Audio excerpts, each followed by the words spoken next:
Je te présente ici de quelle manière utiliser le livre. Considère-le comme ton guide. Il va t'accompagner tout au long de ton voyage introspectif. Le livre a pour objectif d'apprendre à mieux te connaître en toute autonomie. La première chose, c'est que la méthode a été pensée à la première personne.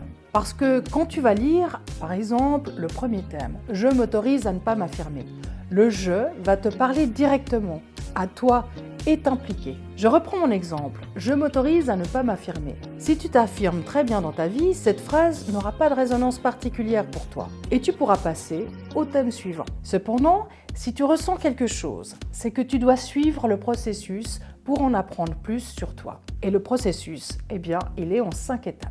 La première, je m'autorise. 2, je m'accepte. 3, j'explore. 4, je m'interroge. Et pour finir, la 5e, je fais le point. Après les 2 premières étapes, tu as le choix soit d'en rester là et de passer à un autre thème, soit de continuer et d'aller à l'étape 3. À chaque étape, tu as un objectif à atteindre pour ensuite passer à l'étape suivante. Avant de commencer la première étape, tu choisis soit par exemple de suivre l'ordre du livre de 1 à 50, ou soit de prendre un sujet qui t'intéresse ou te touche. Voilà pour ce qui est des grandes lignes. Je vais détailler maintenant une étape après l'autre. Alors la première étape, je m'autorise à. Ici, l'objectif est de s'autoriser à faire, à ressentir, à être. Par exemple, je reprends mon thème, je m'autorise à ne pas m'affirmer. De quelle manière cette phrase résonne en toi? Et si tu regardes l'illustration, quel lien fais-tu avec ta propre expérience, tes ressentis? Est-ce que tu t'affirmes dans la vie?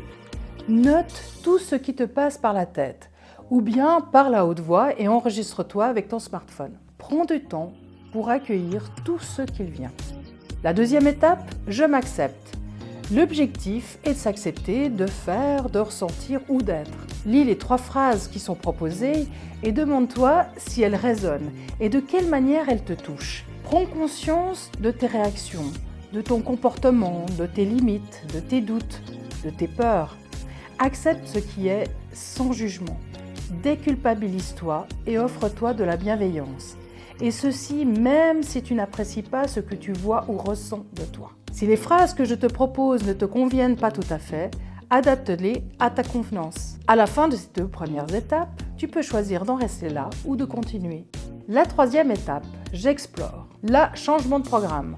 On va voir ce que les autres pensent de ce thème, avec pour objectif de regarder vivre le monde autour de soi et de faire des liens avec soi-même. Tu trouveras des citations, des références de vidéos, de chansons, de sites internet, des films, etc. Plein de choses. Mais recherche toi aussi des références qui te parlent. Par exemple, le témoignage de quelqu'un de ton entourage ou d'une personne que tu apprécies, d'une émission que tu as adorée, d'un livre ou d'une peinture.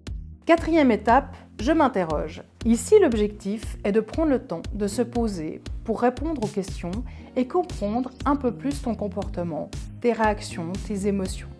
C'est ton face-à-face. Va chercher au fond de toi les réponses à ces questions. Tu peux le faire en 2 fois. La première fois, note tout ce que tu ressens quand tu lis la question, ce qui vient en premier. Et le deuxième passage, va chercher plus profondément ce que cela signifie pour toi. D'autres questions vont peut-être surgir. Prends-les en compte dans ton interrogation. Peut-être que d'autres choses vont remonter à la surface. Laisse venir. Accueille ce qui vient. Dernière étape, je fais le point. Avant de terminer le processus avec la dernière étape, il peut se passer plusieurs jours, semaines, voire mois. Et c'est OK. Cette étape est importante car c'est le moment de regarder le chemin parcouru, de prendre conscience des ressources que tu as trouvées et développées, de noter toutes les expériences acquises. Mais surtout, félicite-toi. Félicite-toi de tout le travail réalisé et d'être arrivé jusqu'ici. Et encore une chose, ce livre, il est le tien. Il est ton soutien pour apprendre à te connaître, alors sens-toi libre de l'utiliser comme tu le souhaites et de l'adapter à tes besoins. Note tes pensées, tes références, tes exemples, tes expériences, tes transformations, car cela te permettra, dans quelques semaines ou quelques mois, de mieux constater les changements plus ou moins importants qui se sont produits. Je te souhaite un bon voyage.